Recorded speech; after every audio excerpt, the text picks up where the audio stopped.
Today we are reading Love Like Sky.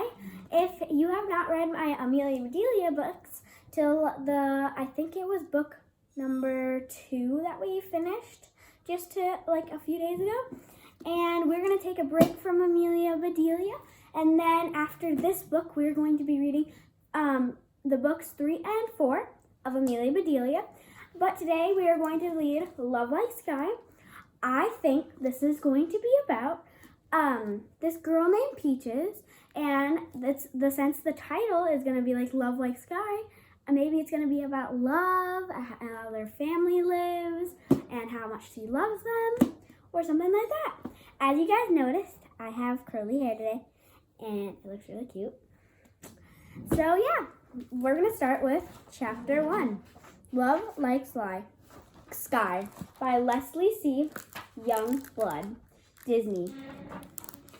To my brother Samuel G. Griffin and all of those who are smiling on us from above.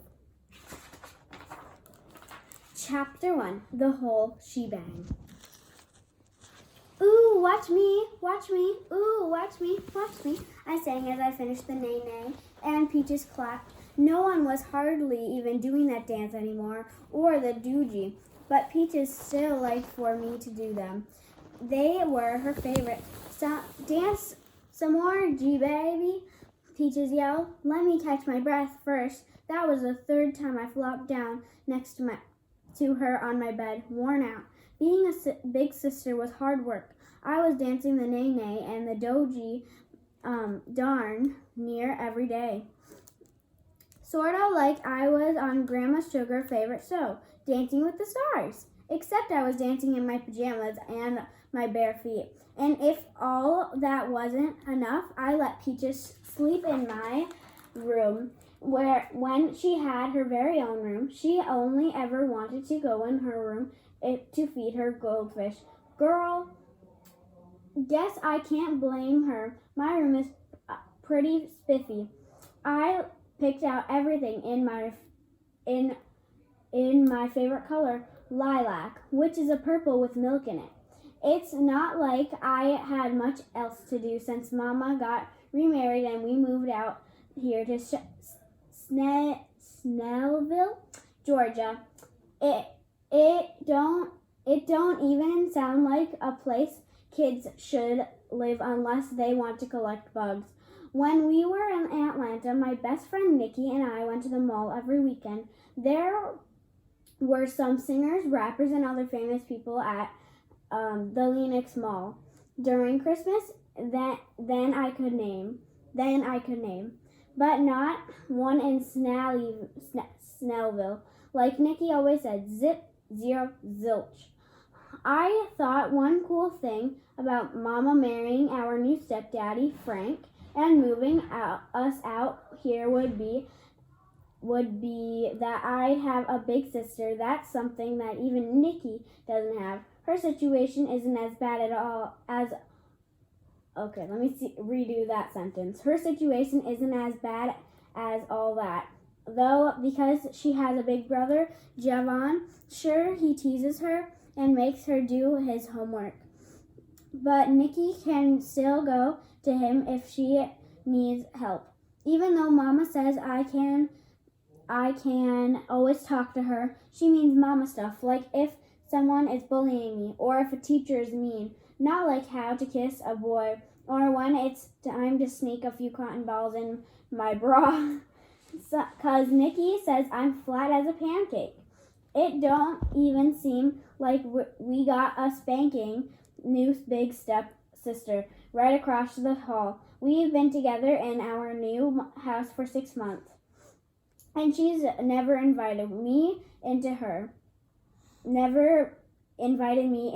room.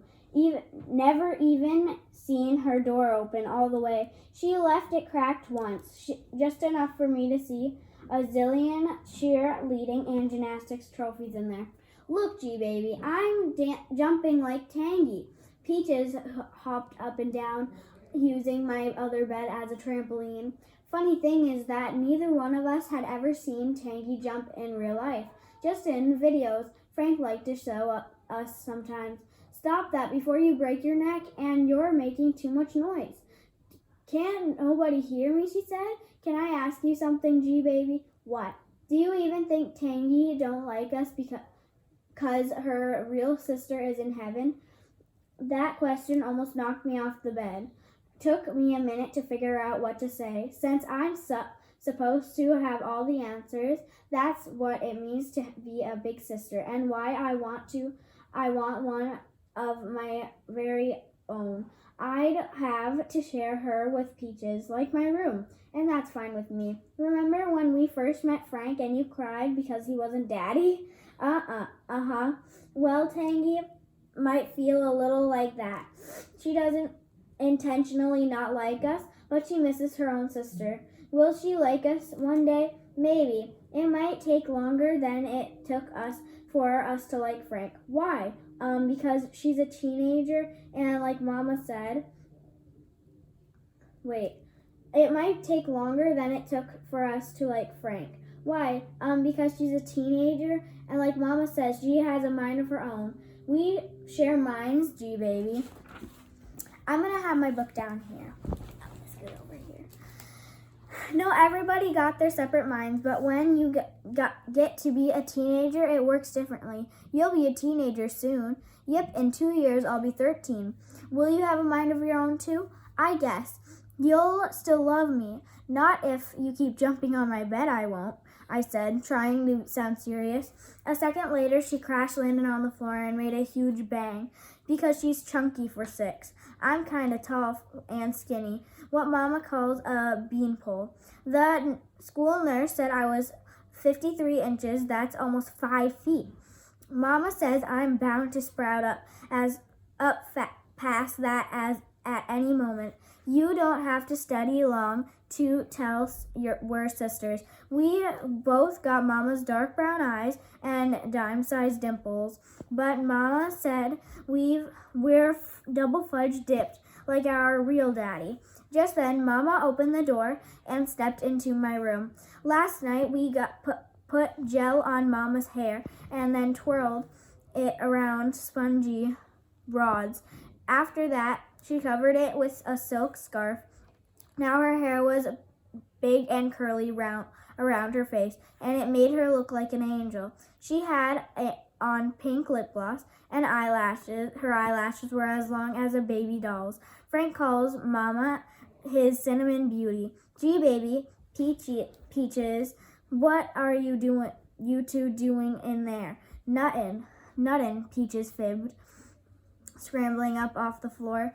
Too loud to be nuttin'. You two behave yourself. Frank and I are getting ready to leave. Mama kissed me on the cheek, then Peaches. I sniffed. Red door. You are a little bloodhound. Mama kissed me again. She had a dresser full of fancy perfumes, bottles, and I can always tell which one she's wearing. Peaches hugged Mama. I knew it too. No, you didn't, I said. Peaches is always trying to get in on something. Did so, fooling when with you two gonna make us kick late for our date. Night, Mama said as she tickled Peaches. Mama didn't start that date night business until she read President Obama and the First Lady had him. When Mama explained it, she said they're like mini honey balloons. Now, once a minute, sometimes twice, she had and Frank get dressed up and go out to dinner and a movie. Sometimes they even go dancing. Mama calls those nights the whole shebang, but I bet when Malia and Sasha lived in the White House, they weren't stuck in their rooms while their parents were out doing the whole shebang. I wondered if when Malia, is this Malia? Malia was a little girl. Did she ever want a big sister? Katerina, Frank called, his keys jingling as he jogged up the steps. I think Catalina is probably the mom. Katrina, oh my gosh, I'm sorry. His voice is deeper than Daddy's. Grandma Sugar said he sounds like Barry White. Frank used to be a Marine.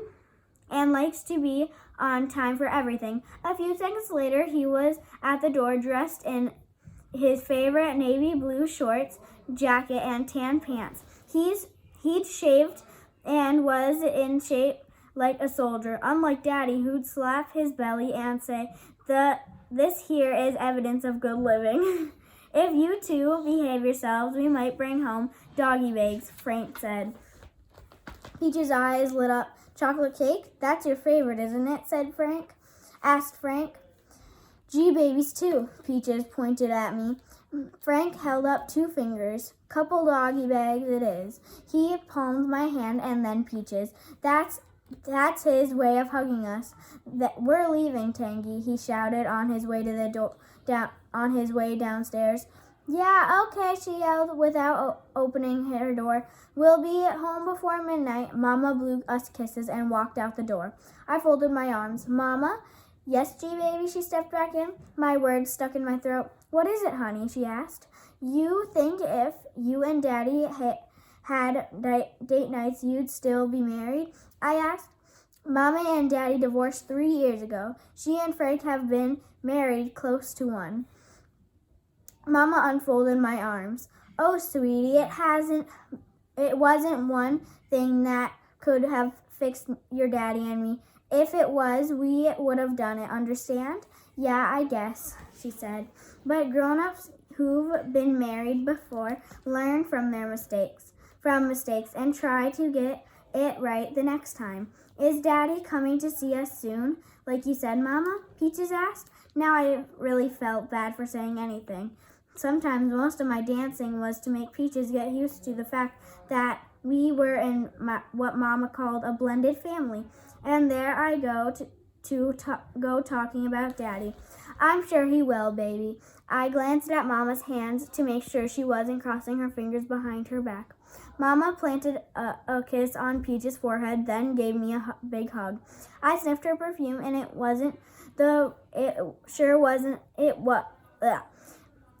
sniffed her perfume and wasn't sure it was the red door. She could be fibbing about Daddy calling, too. When Mama and Daddy first tried to explain it, Mama said sometimes grown-ups fall out of love. The best I can figure it, love is just a big old bed. When you're not happy, you fall out of it. When I heard Frank toot his horn twice, I ran to the window and watched them drive off. Frank's minivan was the only thing moving outside. Some houses had lights on, but there was no other sign that anyone was home, not even a dog barking. When we lived in a college park in Atlanta, if you stared outside long enough, you were bound to see someone out opening a window, closing a curtain, or coming out to sit on a porch. This whole entire neighborhood seemed to have an 8 o'clock curfew. As I stood there, I plotted how I could get Tangy out of her room. Think he'll call tonight? Peaches asked. I doubt it, I snapped, though I didn't mean to. Who knows, maybe. Gee, baby, yeah? Do you still love Daddy? Of course, that's a silly question, I said as quickly as I could. Peaches went back to jumping on the bed. All jumping made her ponytails come loose. She had 2 puffs of hair on both sides of her head with butterfly barrettes hanging on. Before I could work out anything close to a way to talk to Tangy, she called dinner from downstairs. As soon as we sat down, Tangy slid our plates in front of us. Tonight, it was chicken nuggets and mac and cheese and sweet peas. Tangy stood next to me, filling my glass with apple juice, like I couldn't do it myself. Her hair was in a million tiny braids she'd put up in a messy bun to hide the braids that were unraveling. And like cool girls on TV, her long t-shirt was hanging up one shoulder and had Georgia National Cheerleading Competition written on the front. I closed my eyes and leaned over my plate. This smells so good. I love peas. Gee, baby, you said before that you don't like. I kicked Peach's foot hard enough so she'd stop talking. She wrinkled up her face and chomped down on a nugget. Tangy didn't say a word. She dropped the napkins on the glass tabletop. Tangy, I asked. For the first time that night, she looked at me. Tangy's hair and white eyes were a shady brown like Frank's, but she had a face full of teeny weeny freckles. Yeah, can you teach me to cook like you? She sighed. Open a can of peas, pour them into a pot, get some frozen nuggets, put them inside the oven, turn the thing on, and voila, you're cooking. Well, you made the peas taste delicious. Better than Mama's. I bit my lip. I hadn't even tasted half a pea. Too scared she'd say something and my mouth would be full. Peach's eyes widened. Nobody cooks better than Mama. Tangy turned to leave and paused to uncuff her sweats.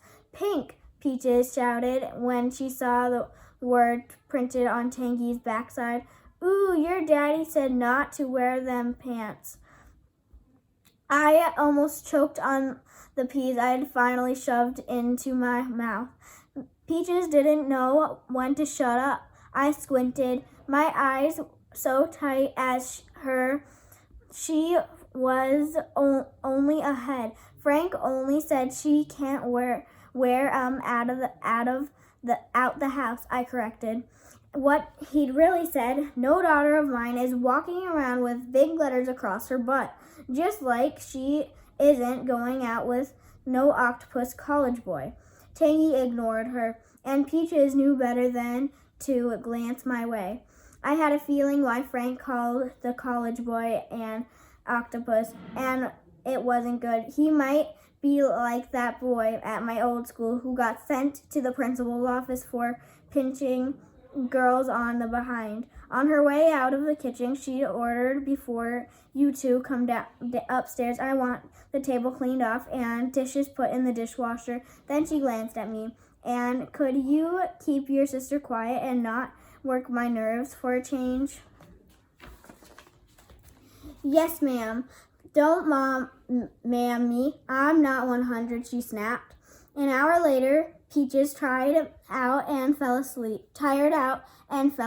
but I was still wide awake. If Tangy's music wasn't loud and Peaches wasn't jumping around and all I heard was crickets, I lay there in bed, looking up at the ceiling, wondering how many lonely crickets were out there rubbing their wings together. Then, along with crickets, I heard voices outside.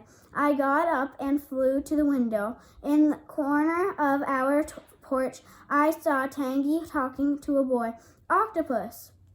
And then chapter 2 is Love Like Sky. And we're going to start that tomorrow or later tonight.